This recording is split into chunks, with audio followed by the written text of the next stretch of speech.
Hey everyone, it's Jockey here.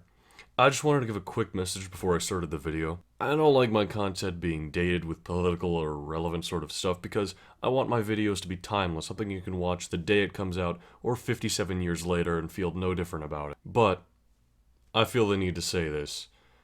Black lives matter and they always will. And the reason I feel the need to say that is because 57 years ago, Martin Luther King Jr. knew this, and a lot of people knew this. And today, not everybody does, so I just feel I should bring this to your attention that there are many sites you can donate to help this cause. I'll leave one in the description down below. And if you feel the need to spread the word at all, you can do so at peaceful protests, at rallies, you can do so donating, you can do so tweeting, just anything you can do really helps. So thank you, and enjoy the video. The time has come, the walrus said. Today, ladies and gentlemen, we're doing another Atari Grab Bag. I did this last year around October-ish, where I just wanted to play a bunch of Atari games that I'm familiar with, and that I think I could have a really good time playing, but they of course won't take up a whole video. First up today, from 1983, we have Pole Position. This game is honestly more infamous for its commercial than the actual game itself. I'll just give you a quick sneak peek here. Hey! Yes? You look like a real jerk. Well, I am a corporate executive. He stops exciting things from happening. So what you doing? Well, Muffy, Buffy, Biff Jr. and I are going on our Sunday drive. Oh, no, you ain't. You're gonna play pole position!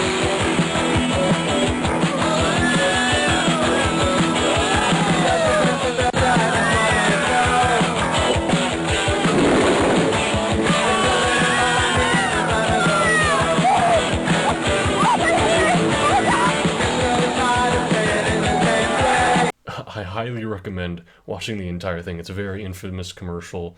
It's even referenced in Mortal Kombat 11 and one of Jade's fatalities, funny enough. But let's go ahead and give the game a play now, why don't we?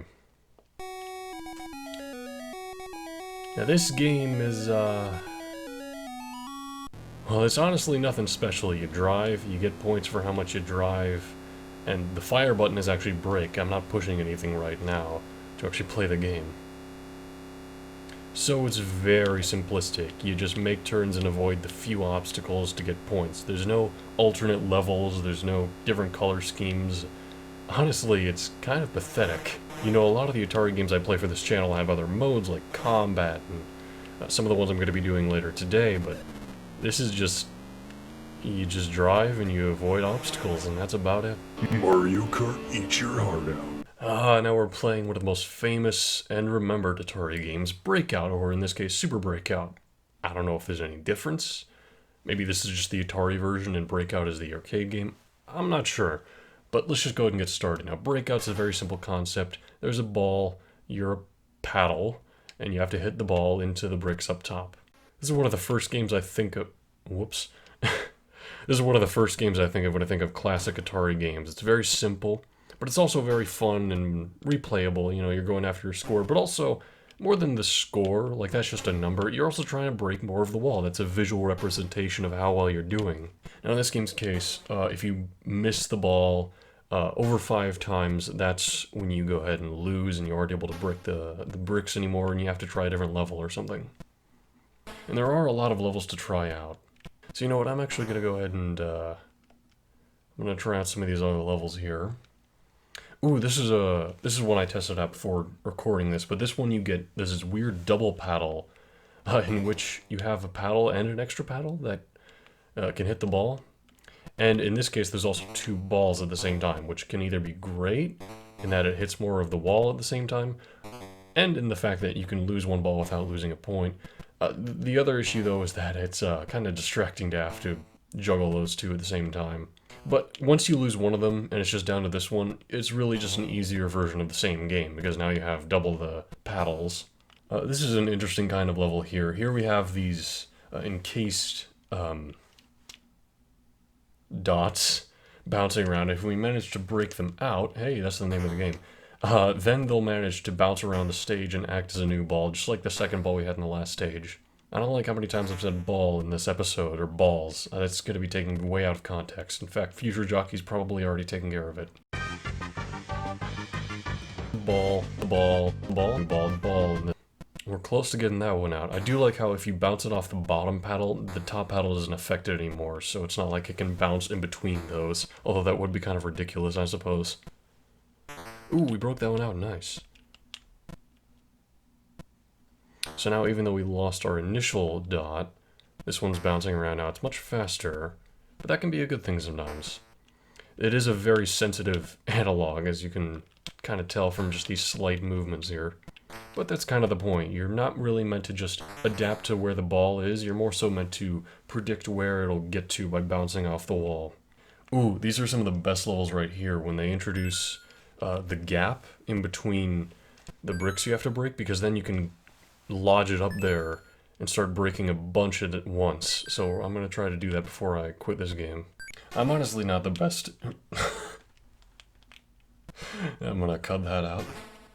I'm honestly not the best at Breakout. Like, I've played this game plenty of times in all sorts of other forms, and I think it's even an Easter egg on Google. But yeah, I've just never been too great at it. I can't always predict where the ball's going to go, and I have a hard time adjusting the paddle perfectly. Well, apparently today is just all about the paddles, because today we're playing one of the most infamous games on the Atari 2600, Pong, or as it's called here, Video Olympics. It's a very simple concept. You're a paddle, there's another paddle, and you have to bounce the ball into the opponent's goal.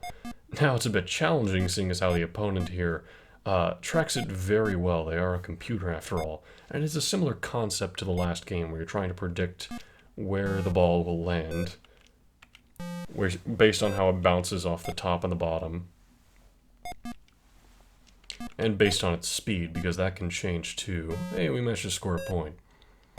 Now this isn't quite the Pong most people are familiar with. Most people are familiar with the arcade version, the black and white.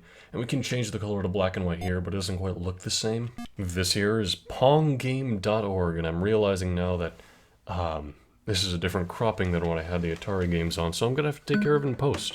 But this is just a fun way you can play Pong on your own. You can do demos and check high scores. You can do two-player, and you can even control it with a mouse this time, which I think is much better in terms of being sensitive with a keyboard. Well, let's just go beginner. I know my place. Oh dear, that was quick. But yeah, it's definitely updated from the 1972 arcade game, as you can no doubt tell. The mouse is very sensitive, as you would hope. And there are many, many more Pong kind of derivative kind of games. Yeah, especially back then. Like, one of the first Nintendo consoles had a Pong game on it, I believe. The Color TV game. Hey, let's go. Alright, that's enough Pong.